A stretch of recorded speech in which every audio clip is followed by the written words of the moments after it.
Donc là, il a fallu que c'était plus difficile parce que ça parlait, c'est beaucoup plus personnel. Mais je me suis quand même servi un peu des outils que j'avais emmagasinés professionnellement. Ce qui a quand même été toujours le plus difficile pour moi, c'est mon burn-out qui était, c'est pas du jour au lendemain où on guérit. Donc c'était quand même j'avais envie de faire plein de choses et notamment dans l'auto-édition, il faut faire plein de choses. Il faut prendre en main, mais j'avais quand même cette faculté de concentration très réduite. Donc, c'était toujours faire des choix. Tiens, je vais faire ça dans un mois. Ben non, finalement, ce sera dans 2 mois parce que là, je ne vais pas y arriver.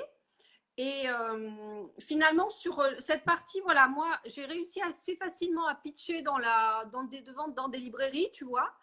Après, j'ai découvert beaucoup de choses sur les plateformes d'auto-édition. Donc ça, j'ai découvert un monde. Un monde immense qui est à chaque fois qu'on ouvre une petite page, on se retrouve avec, on se dit, ah, c'est bon, j'ai compris. Et puis finalement, il y a genre 15 pages derrière sur le même sujet. Donc, ouais, non, non, je comprends tout à fait. Et oui, et le but de l'auto-édition, c'est pas, enfin, en tout cas, en éditant ton livre, c'était pas que, du coup, tu te retrouves dans un second burn-out lié au fait d'éditer ton livre. Là, c'est Oui, pas, mais